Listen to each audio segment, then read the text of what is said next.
बिस्मिल्लाहिर्रहमानिर्रहीम। अस्सलाम वालेकुम नाज़रीन, मैं हूं फैयाज़ राजा और आप देख रहे हैं आपका अपना यूट्यूब चैनल। दोस्तों, एक सवाल हमारे दोस्त अहबाब अक्सर पूछते हैं कि क्या अली अमीन गंडापुर वज़ीर आला खैबर पख्तूनख्वा विकेट के दोनों अतराफ़ में खेल रहे हैं, और आलिया हमज़ा जिनकी बड़ी खिदमात हैं पार्टी के लिए, इमरान खान साहब के लिए भी बड़ी काबिल एतमाद हैं, उन्होंने भी सवाल उठाया है लाहौर में होने वाली अली अमीन गंडापुर साहब की प्रेस कॉन्फ्रेंस के बाद कि अली अमीन गंडापुर साहब ये जो 90 दिन का प्लान है तहरीक का, कि अगले 90 दिनों की जो उन्होंने डेडलाइन दी है, ये 5 अगस्त के मुकाबले में ये प्लान कहाँ से आया है। इमरान खान साहब तो कह रहे हैं कि 5 अगस्त को जो मज़ामती तहरीक है पाकिस्तान तहरीक इंसाफ की, वो अपने अरूज पर होगी, और 5 अगस्त में तो 3 हफ्तों का वक्त भी बाकी नहीं है, तकरीबन 20-21 दिन बाकी हैं। तो इसके मुकाबले में अली अमीन गंडापुर साहब आखिरकार ये 90 दिन का जो प्लान है ये कहाँ से लेकर आए हैं। लेकिन एक सवाल ये भी है, लोग दोस्त अहबाब पूछ रहे हैं कि अली अमीन गंडापुर साहब की प्रेस कॉन्फ्रेंस काफ़ी सारे टीवी चैनल्स ने लाइव दिखाई, और सवाल उठा रहे हैं कि ऐसे माहौल के अंदर कैसे वो लाइव दिखाई गई। क्या इस्टेब्लिशमेंट की आशीर्वाद हासिल थी अली अमीन गंडापुर साहब को। लेकिन जनाब, एक बड़ा सवाल ये भी है, और वो सवाल बड़ा हैरान कुन है कि अली अमीन गंडापुर साहब की ये जो प्रेस कॉन्फ्रेंस थी लाइव दिखाए जाने के बावजूद उस तरह से पाकिस्तानी मीडिया पर रिपोर्ट नहीं हुई, और इसके अंदर कुछ ऐसे हैरान कुन नुकात हैं कि जो कि बराह रास्त पाकिस्तानी इस्टेब्लिशमेंट के हवाले से खुलकर अली अमीन गंडापुर ने बातें की, और ये बातें इससे पहले पाकिस्तान तहरीक इंसाफ की जो बाकी मानदा क़यादत है मा सिवाय इमरान खान साहब के, उनकी जानिब से ये नज़र नहीं आई। ये सवाल मैं आपके सामने भी रखता हूँ, लेकिन पहले कुछ चीदा नुकात मैं आपके सामने रखना चाहता हूँ, ज़रा गौर से सुनिए और फिर उसका फीडबैक भी लाजमी कमेंट बॉक्स के अंदर दीजिए, अपनी कीमती राय का इजहार भी कीजिए कि अली अमीन गंडापुर साहब जिन पर यह इल्ज़ाम है कि वो विकेट के दोनों तरफ खेल रहे हैं, क्या ये बात वाकई दुरुस्त है, और कहीं ये इमरान खान साहब का प्लान बी तो नहीं। सलमान और कासिम जिनका नाम आया, जिनका जिक्र हुआ, उसके बाद पाकिस्तान तहरीक इंसाफ की तमाम तर जो सियासी क़यादत है वो कैसे एक्टिव हो गई। सुनिए ज़रा अली अमीन गंडापुर की प्रेस कॉन्फ्रेंस के नुकात क्या थे, गौर से सुनिए, हो सके तो पॉइंट्स भी ले लें, उसके बाद फिर राय का अपनी इजहार करें, अपनी कीमती राय का। अली अमीन गंडापुर ने कहा कि 90 रोज़ा तहरीक का आगाज़ हो चुका है, आर या पार करेंगे। इमरान खान खुद पर होने वाले जुल्म के बावजूद पाकिस्तान की खातिर मुज़ाकरात के लिए तैयार हैं। जी हाँ, एक बार फिर उन्होंने ये बात वाज़े कर दी कि इमरान खान साहब कभी उन्होंने इस बात से इनकार नहीं किया कि वो मुज़ाकरात नहीं करना चाहते, जो कि उनके ख़िलाफ़ एक प्रोपेगेंडा किया जाता है। हाँ, उन्होंने कहा कि बात होगी तो फ़ैसला साज़ों से होगी। ये बड़ा एक सीधा और साफ़ मामला है कि इस वक्त पाकिस्तान के पॉलिसी साज कौन हैं, और पीपल्स पार्टी और नून लीग किन के साथ मुज़ाकरात करके इक़्तिदार में आते रहे और किन से डीलें करके इक़्तिदार में आते रहे। इमरान खान साहब इक़्तिदार में आने के हवाले से किसी किस्म की कोई डील नहीं कर रहे, बल्कि पाकिस्तान को इन सियासी मसाइल से, सियासी गर्दाब से निकालने के लिए वो चाहते हैं कि बराह रास्त जो है वो पॉलिसी साजों से बात हो। इमरान खान ने वाज़े किया कि वो अपने और अपनी अहलिया पर होने वाले जुल्म के बावजूद पाकिस्तान की खातिर मुज़ाकरात के लिए तैयार हैं। आएँ, बैठें, अपनी गलतियों को मानें, सुधारें, हम सब की मुश्तरका ज़िम्मेदारी है।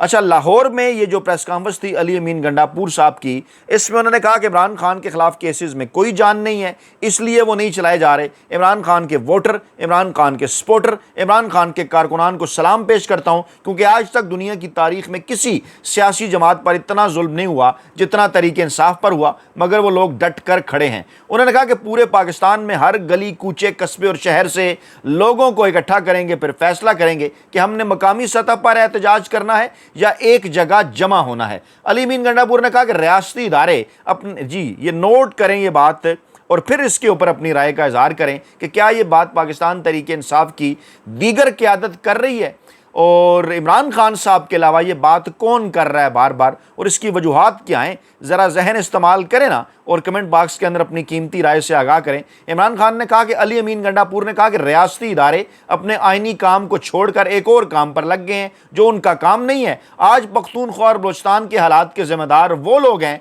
जिनका काम सरहदों को क्लियर करना है, मगर वो सरहदों को छोड़कर तहरीक इंसाफ के पीछे लगे हुए हैं। हमारी गुजारिश को हमारी कमज़ोरी ना समझा जाए, आप इस मुल्क को कहाँ ले जाना चाहते हैं। अली अमीन गंडापुर ने कहा कि आपने बार बार मार्शल लॉ लगाए और बार बार लगाए, इन मार्शल लॉ से पाकिस्तान की जमहूरियत को आलमी सतह पर जितना नुकसान हुआ इतना किसी चीज़ से नहीं हुआ। कौन सा वज़ीर आला किसी भी सियासी जमात का एक ऐसे वक्त में जब उसका सियासी रहनुमा पाकिस्तानी इस्टेब्लिशमेंट से बराह रास्त तौर पर आमने सामने हो। हमें बताएं किसने इस तरह से कभी बात की। पीपल्स पार्टी की तारीख भी उठाकर देख लें और नून लीग की तारीख भी उठाकर देख लें, शर्त सिर्फ ये है कि हक़ाइक़ बयान करें और उसके बाद कमेंट बॉक्स के अंदर कीमती राय से आगाह करें। उन्होंने कहा जनाब कि पाकिस्तानी जमहूरियत को आलमी सतह पर इन मार्शल लॉ से जितना नुकसान हुआ किसी चीज़ से नहीं हुआ। मार्शल लॉ लगाने वाले कहाँ गए? आज वो पाकिस्तान में नहीं है और भुगत आम पाकिस्तानी रहा है। उन्होंने कहा कि मुल्क में माफिया का एक स्ट्रक्चर बन चुका है। वो रियासती इदारे जिनका काम सियासत करना नहीं है, वो हुकूमतें बनाने, चलाने और गिराने में अपना सारा किरदार अदा कर रहे हैं। ये पॉइंट्स मैं आपके लिए खसूसी तौर पर लेकर आया हूँ। आप भी हैरान कुन होंगे कि ये खबर पाकिस्तानी मीडिया के अंदर तो रिपोर्ट ही नहीं हुई। अली अमीन गंडापुर साहब जिनके मुतल्लिक कहा जाता है कि हैरान कुन तौर पर उनकी प्रेस कॉन्फ्रेंस टीवी चैनल्स ने लाइव दिखाई, तो फिर ये नुकात, ये टिकर्स, ये चीज़ें आपने क्या सुनी जो हम आपके सामने रख रहे हैं? जो अली अमीन गंडापुर ने कहा कि माफिया का स्ट्रक्चर बन चुका है, वो रियासती इदारे जिनका काम सियासत करना नहीं है, वो हुकूमतें बनाने, चलाने और गिराने में किरदार अदा कर रहे हैं। और फिर जब उनसे पूछा जाए तो बड़े मज़े से जवाब देते हैं कि हम तो गैर सियासी हैं, हमारा सियासत से कोई ताल्लुक़ नहीं है। बराह रास्त बात की है उन्होंने पाक फ़ौज के तर्जुमान DGISPR अहमद शरीफ चौधरी साहब के मुतल्लिक, क्योंकि उन्होंने ये बात बारहा कही है कि कोई सियासत से ताल्लुक़ नहीं है। और ये सवाल उठा रहे हैं गंडापुर साहब के सारा किरदार आप अदा कर रहे हैं, लेकिन जब पूछा जाता है तो आप कहते हैं गैर सियासी हैं। आगे चलकर वो क्या कहते हैं? खुदा की कसम इस मुल्क में सबसे ज़्यादा सियासत इदारे कर रहे हैं। किस इदारे की जानिब उनका इशारा है आपको भी पता है, हमें भी मालूम है। कमेंट बॉक्स के अंदर ज़रूर इस अपनी राय का इज़हार करें कि गंडापुर साहब जिस तरह से इमरान खान साहब का बयानिया आगे बढ़ा रहे हैं, क्या किसी और ने इस तरह से इमरान खान साहब का बयानिया आगे बढ़ाया जो कि सिविल सुप्रीमेसी का बयानिया है, जो कि एक नैरेटिव है इमरान खान साहब का, जो पाकिस्तानी अवाम ख़ास तौर पर नौजवान सियासी कारकुनान, तालिब इल्मों, मज़दूरों, किसानों, ख़वातीन के अंदर जो है वो रच बस चुका है कि वो तमाम इदारे जो कहते हैं हमारा सियासत से ताल्लुक़ नहीं है, असल में वो सियासत कर रहे हैं। और इसका नुकसान क्या हो रहा है? अली अमीन गंडापुर ने कहा मैं खुद एक फ़ौजी का बेटा हूँ, एक फ़ौजी का भाई हूँ, मगर हमारी फ़ौज बदनाम हो रही है। चंद गलत फैसलों और चंद लोगों की वजह से फ़ौज बदनाम हो रही है। बॉर्डर पर खड़ा या मसाइल ज़दा इलाकों में मेरी और मेरे बच्चों की हिफाजत के लिए लड़ने वाले फ़ौजी को गलत फैसलों की वजह से वो इज़्ज़त व मकाम नहीं मिला जो कि मिलना चाहिए। अब ये नुक्ता भी देखिए, अली अमीन गंडापुर साहब ही शायद सामने ला सकते थे। उन्होंने कहा कि हमने अपने इदारे ठीक करने हैं, खुद ठीक करने हैं, आए मिलकर बैठें, अपनी गलती को मानें और आगे बढ़ें। इमरान खान ने बड़ा वाज़े कहा है कि वो अपने और अपनी एहलिया पर होने वाले जुल्म के बावजूद पाकिस्तान की खातिर मुज़ाकरात के लिए तैयार हैं। आए बैठें, अपनी गलतियों को मानें और सुधारें। 76,000 अरब से ज़्यादा कर्जा चढ़ चुका है। हम किस तरफ जा रहे हैं, हमारा मुल्क किस तरफ जा रहा है, ये फैसले कौन करेगा? ये हम सब की मुश्तरका ज़िम्मेदारी है। उन्होंने कहा कि मैं तमाम सियासी जमातों से ये कह रहा हूँ कि आप कंधों पर सवार होकर आए हुए हैं, आप अवाम में जाकर देखें, अवाम आपको मुस्तरद कर चुके हैं। आप पाकिस्तान में जो कल्चर पैदा कर रहे हैं, हम वो कल्चर नहीं चाहते। इस कल्चर से कल आप भी नुकसान उठाएंगे। मैं इन पार्टियों के थोड़े बहुत वोटर्स और सपोर्टर्स से भी कहता हूँ कि उन्होंने भाग जाना है, आपने यही रहना है। जब तरीके इंसाफ के कारकुन या हामी के घर छापा मारा जाता है, चादर चारदीवारी का तकद्दुस पामाल किया जाता है, उसका घर तोड़ा जाता है, उसे तशद्दुद का निशाना बनाया जाता है, तो क्या बहैसियत इंसान और मुसलमान आप इसे ठीक समझते हैं? अगर आप इस पर खामोश हैं तो कल आपके खिलाफ ऐसा होगा तो कोई आपके लिए आवाज़ नहीं उठाएगा। इस बात को समझना ज़रूरी है। इज़्ज़तें सबकी साझी होती हैं। उन्होंने कहा कानून सबके लिए बराबर होना चाहिए, आइन की पासदारी सब पर फ़र्ज़ है। हमने तो बर्दाश्त कर लिया, लेकिन शायद आप इसको जो है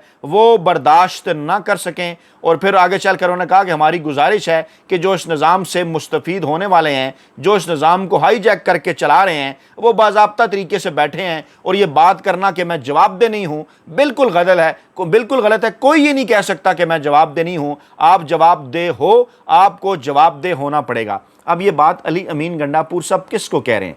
क्या ये बात वो नवाज शरीफ साहब को कह रहे हैं? क्या ये बात वो आसिफ जरदारी को कह रहे हैं? क्या ये बात वो मौलाना फजल रहमान को कह रहे हैं? नहीं, आपको पता है अच्छी तरह से किसको कह रहे हैं। और फिर ये कहना कि अली अमीन गंडापुर साहब विकेट के दोनों तरफ खेल रहे हैं, कुछ सवालिया निशानात तो बहरहाल पैदा होते हैं। उन्होंने कहा कि PDM-1 की हुकूमत आई, वही हालात बन गए, PDM-2 की हुकूमत आई, मजीद हालात बदतर हो रहे हैं। और जो कुछ पहले माजी में होता रहा, इमरान खान के दौर में दहशत गर्दी क्यों नहीं थी, क्यों ड्रोन हमले नहीं हो रहे थे, कितने लोग शहीद हुए, रिकॉर्ड उठाकर आप देख लें। लेकिन अब सब कुछ वही सब कुछ क्यों रिपीट हो रहा है? क्योंकि पहले PDM-1 की थी हुकूमत, अब PDM-2 की है। और अगर आप दलाइल से ये बात साबित कर दें कि हमने इस मुल्क के खिलाफ किसी किस्म की कोई साजिश की है, तो मुझे चौक पर लटका दें। लेकिन बगैर दलाइल, बगैर सबूत और बगैर वजह के आपने 26वीं तरमीम लाकर मुल्क की अदलिया को भी महकूम कर दिया है, हथकड़ियां लगा दी हैं। तो कौम फिर कहां जाए? आपने कौम के लिए कौन सा रास्ता छोड़ा है? अपनी ज़ात और अपनी अना से निकलें और एक कौम बनकर सोचें। अब ये जुमले किसके हैं? ये जुमले इमरान खान साहब के हैं, जो कि मुसलसल अपने एक्स अकाउंट पर पाकिस्तानी अवाम के सामने अपना नैरेटिव रखते रहते हैं। और उनके अलावा अगर किसी ने नैरेटिव रखा तो वो अली अमीन गंडापुर साहब हैं। उन्होंने कहा जनाब इमरान खान ने पहले भी कहा है, अब भी बार बार कह रहे हैं कि आए बैठे मसले को मेरिट और दलाइल पर हल करें, जिसकी गलती है वो अपनी गलती माने, जिसकी गलती साबित हो उसे सजा दें, हम तैयार हैं। लेकिन सजा की बात आएगी तो सबकी बात होगी, बात के लिए बैठेंगे तो हर गलती वाले को सजा होगी। फिर उन्होंने कहा जी 90 दिन की क़यादत, 90 दिन की तारीख का ऐलान किया है, क्योंकि इमरान खान हमेशा तब्दीली के लिए 90 दिन का कहा करते थे। वाज़ेह पैगाम है कि 90 दिन कल रात से शुरू हो गए हैं, यानी अगले 3 माह उन्होंने दिए हैं। उन्होंने क्या कहा जी, अगस्त, सितंबर, अक्टूबर, यानी 15 अक्टूबर तक की उन्होंने जनाब डेडलाइन दी है। और वो कह रहे हैं कि जनाब हम तहरीक को अरूज पर लेकर जाएंगे, आर या पार करेंगे और हर वो रास्ता अख्तियार करेंगे जो आइनी और कानूनी रास्ता है, ताकि हमारे बच्चे और बच्चों के बच्चे गुलाम ना हो। और जिसने हमारी कौम को गुलाम बनाना है वो सुन ले, हमारे पास 2 ही रास्ते हैं। अगर आज़ाद होना है तो बच्चों की आज़ादी और खुदमुख्तारी के लिए हमारे साथ मिल जाओ, हकीकी जमहूरियत, हकीकी आज़ादी के लिए हमारा साथ दो। उन्होंने कहा कि इमरान खान ने वाज़ेह कहा हुआ है कि मुज़ाकरात सिर्फ पॉलिसी साज़ों के साथ होंगे, जिनके पास इख्तियार ही नहीं है उनके साथ क्या बात होगी? बात फैसला साज़ों के साथ होगी। फैसला साज अगर अपने साथ किसी को बिठा लेते हैं तो हमें उस पर कोई एतराज़ नहीं होगा। उनसे सवाल किया गया कि क्या इमरान, उन्होंने एक सवाल के जवाब में उन्होंने कहा कि तहरीक की क़यादत जनाब इमरान खान करेंगे। 90 रोज़ हमने अपने आप को दिए हैं, 5 अगस्त तक अपनी तहरीक को पीक पर लेकर जाएंगे, इसके बाद फैसला करेंगे कि क्या करना है। 90 दिन का हदफ अपने लिए रखा है, जिसमें यह फैसला करेंगे कि सियासत करनी भी है या नहीं। और अगर सियासत से काम नहीं बनता तो फिर जो लाया अमल हम बनाएंगे वो जनाब हम आपको बता देंगे। जी हाँ, ये बड़ा इंपॉर्टेंट नुक्ता है जिसकी जानिब उन्होंने इशारा किया। उन्होंने कहा कि जलसों की इजाज़त नहीं दी जा रही, हम कल लाहौर जलसे की इजाज़त मांगने गए, हमें इजाज़त दी जाए। और हमने ना पहले तोड़फोड़ की, आगे की भी ज़मानत देते हैं, कोई तोड़फोड़ नहीं करेंगे। हम लाहौर आए थे, किसी को नुकसान नहीं पहुँचाया, कल हम आराम से आए, आज हम आराम से वापस जा रहे हैं। और ये जो डेडलाइन है इस पर हम हर सूरत अमल करेंगे। अब जनाब इस बात के ऊपर आलिया हमज़ा साहबा, जो कि काबिल एतमाद हैं इमरान खान साहब के लिए, जिन्होंने बड़ी कुर्बानियाँ दी, उन्होंने कहा कि मैं ये पूछना चाहती हूँ कि 5 अगस्त की जो तहरीक है इसके मुकाबले में जो प्लान है 90 दिन का, ये कहाँ से आया। लेकिन पंजाब की क़यादत से बहरहाल ये सवाल भी होना चाहिए कि 26 नवंबर को जब गंडापुर साहब खैबर पख्तूनख्वा के अवाम के साथ निकले थे, पहुँचे नहीं पहुँचे, रास्ते से गए, कितने शहर पार किए, कहाँ से आए, मुलाकात की नहीं की, लेकिन पंजाब की क़यादत कहाँ थी, ये बहरहाल खैबर पख्तूनख्वा की क़यादत जो है पूछती रहती है। लेकिन ये बातें मैं मायूस करने के लिए नहीं कह रहा। वीडियो के आखिर में मैं आपके सामने कुछ हिस्टोरिकल फैक्ट्स रखना चाहूँगा कि आपने ये देखना है कि 70 की दहाई के अंदर जब पीपल्स पार्टी और जुल्फ़िकार अली भुट्टो साहब का इस्टेब्लिशमेंट के साथ आमना सामना हुआ तो उस वक्त क्या हालात थे। 1977 के अंदर पीपल्स पार्टी की जो हुकूमत गई वो उन्हें वापस कब मिली थी। उसके बाद मरकज़ की तो छोड़ किसी सूबे तक में वो हुकूमत 1988 तक नहीं बना पाए, 11 साल का अरसा गुजरा। उसके बाद नवाज शरीफ साहब 1999 में जब उनकी हुकूमत गई, आमना सामना हुआ इस्टेब्लिशमेंट, तो ज़रा याद कीजिए कि उसके बाद डीलें कर लेने के बावजूद, खामोशी इख्तियार कर लेने के बावजूद 2013 तक वो इक़्तिदार, 2008 में हाँ वो पंजाब में वापस आए, तकरीबन फिर भी उन्हें तकरीबन 9 साल का अरसा लगा मरकज़ तक के लिए, मजीद फिर उन्हें 5 साल लगे। और यहाँ पर तो आपकी जमात पाकिस्तान तहरीक इंसाफ है, मैं पाकिस्तानी अवाम से और पाकिस्तान तहरीक इंसाफ के कारकुनान से जो है वो मुखातिब जो बड़ा मायूस हो जाया करते हैं। आप ज़रा देखिए कि पाकिस्तान तहरीक इंसाफ और पाकिस्तानी इस्टेब्लिशमेंट 2022 के अंदर आमने सामने आए, जी बिल्कुल। उसके बाद जो इलेक्शन हुए آپ نے دیکھا نا کہ جو آخری الیکشن بھی ہوئے تھے جب موجودہ آرمی چیف صاحب بھی آ چکے تھے یا سابقہ آرمی چیف یا ضمنی انتخابات جو ہوئے، ذرا یاد کریں نا پنجاب میں، اور اس کے بعد وہ پھر جنوبی پنجاب کے الیکشن کے اندر پی ٹی آئی نے باقی سیاسی جماعتوں کا کیا حال کیا تھا۔ اس کے بعد یہ تمام تر مشکلات جو کہ ماضی میں ایسا کبھی بھی نہیں ہوا، ماضی میں ایسی کوئی مثال نہیں ملتی جو کہ 2-2.5 سالوں میں 3 سالوں میں پاکستان تحریک انصاف کے ساتھ ہوا۔ اس کے باوجود آپ پرفارمنس دیکھ لیں 8 فروری 2024 کے الیکشن کے اندر کچھ جو مطلب پوری دنیا کا میڈیا اس کے اوپر بات کر رہا ہے، اور اگر دھاندلی کے نتیجے میں آپ نے مرکز میں حکومت بنانے نہیں بھی دی تو ایک صوبے میں پاکستان تحریک انصاف کی حکومت اس کے باوجود آ گئی۔ اب کچھ لوگ اس کو چاہے یہ کہیں جناب کہ یہ گرینڈ ڈیزائن تھا یا فلاں چیزیں تھیں، اس کے باوجود پاکستان تحریک انصاف نے بہرحال باقی پاکستان کی دونوں سیاسی جماعتوں کی نسبت اور عمران خان صاحب نے بھٹو اور نواز شریف کی نسبت زیادہ بہتر اور ڈٹ کر جو ہے وہ پاکستانی اسٹیبلشمنٹ کا جو ہے وہ مقابلہ کیا، اور راستہ یہیں سے نکلے گا۔ عمران خان صاحب مزاحمت کا اعلان کر چکے ہیں، اور اگر مفاہمت بھی ہوتی ہے تو مزاحمت کے نتیجے میں ہی ہوگی۔ اس لیے بلاول بھٹو، اس لیے مریم نواز، دونوں کے والد صاحب نواز شریف اور آصف زرداری پریشان ہیں کہ کس طرح سے اپنی سیاسی دکانیں جو ہیں وہ بچائیں، کیونکہ سیاسی جہاز بہت جلد ڈوبنے کو ہے۔ اپنا بہت خیال رکھیے گا، دعاؤں میں یاد رکھیے گا۔ نئی ویڈیو کے ساتھ جلد حاضر ہوں گے، اللہ نے کے بعد۔